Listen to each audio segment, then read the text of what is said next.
how is he? How do you think he's built this program? I won't say quickly. He's been there 7 or 8 years, but what has taken Auburn to the top, do you think? It has been him. Him coming from Tennessee. With him leaving Tennessee, getting fired from Tennessee, he had a chip on his shoulder.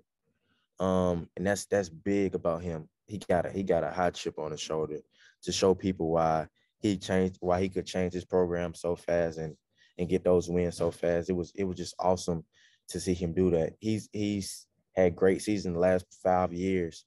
I know a lot of people didn't expect him to do what he did the last 8 years to change his program to a blue blood program. They actually counted him out as soon as he got the job here, saying the players won't be this, the players won't be that.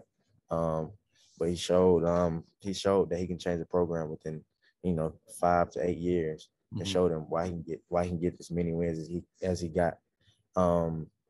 He's just a great dude, a great leader, a great boss, and he still got more room to climb.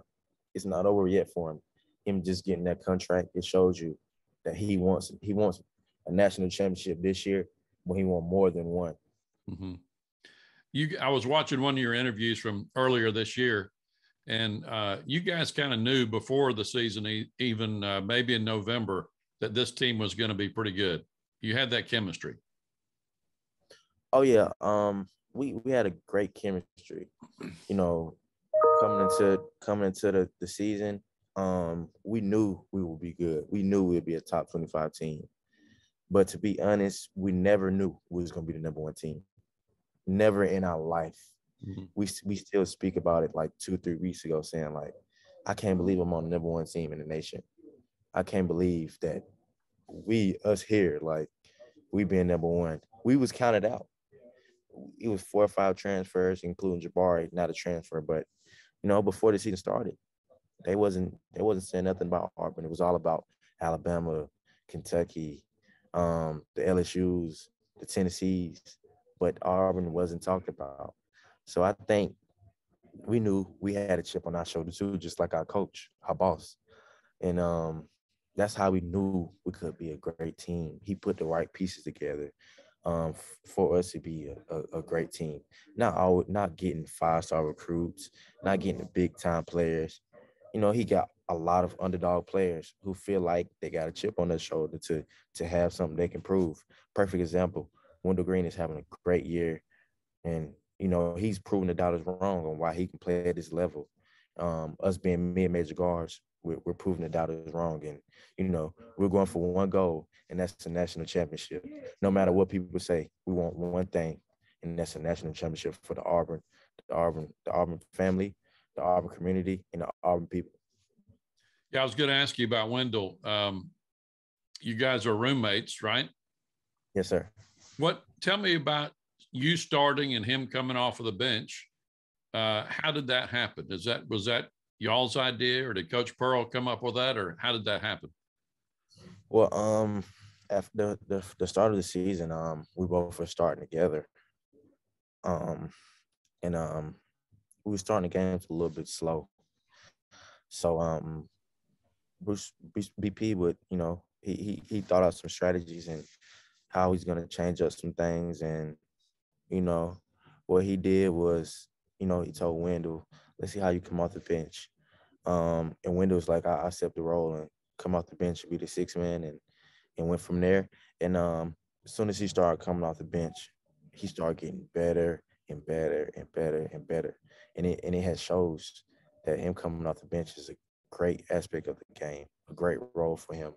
And he had lived up to the hype, and he just embraced that role, being able to come off the bench and being the best 6th man in the country. Mm-hmm. Tell me about living with him as a roommate. Any funny stories? Is he messy? Oh, no. Wendell's great guy, great dude. We just like to chill, and we have a couple conversations, but we're calm guys. We don't get too hype, we don't get too low. We always stay level-headed, stay humble. We always talk about teams before we go into the game, like, oh, this is a great team. They're gonna come out to play like Alabama. Before the game, we told ourselves, oh, this team gonna come out to play. We got to be ready to play. And we just, we just have those type of conversations. And I always tell them, like, us coming from a mid-major, we're mid-major dogs. We want to show the people of why we can be who we are now to this day and why we're 20-1. I guess checking him in practice prepares you for what you have to do in the games. He's pretty slick. No doubt. I would probably say in a practice when we go against each other, him guarding him, it will always get me well prepared to guard these guards because Wendell, he's a tough cover. He go off those ball screens and getting those ball screens and shoot the long three, the deep range three, and it just shows you what type of player he is, and it gets us both prepared on, being ready, always being ready for the moment. You talked about a little bit about the Final Four and national championship and what that would mean to you guys and mean to the Auburn family. Have you thought of a vision, a scenario of how this season ends? I really haven't yet, but I try not to because I want to make it there before anything. Mm-hmm. I would probably, just to make it to the Sweet 16, just getting one game on that belt, 1 or 2 games. I probably would cry before every game, to truth be told, because, like I say, they counted us out. They didn't picture us being here. They didn't picture us being 20-1. So it would mean the most to me to get to the Sweet 16, the Elite Eight, the Final Four, and definitely championship. That would be the biggest accomplishment of my life.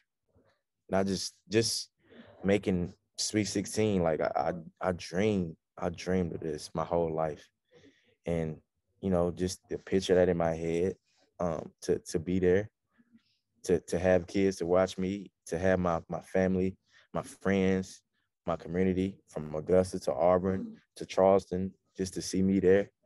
That would make that would make me happy. That would make my life happy. I would just enjoy it. Like, I'll never forget these days of my life. I'll never forget this season, the coaching staff, just everyone. I would never forget this. If we go far, I want to always remember this day us talking about this because it's one of the best questions I've been asked, since I've been here.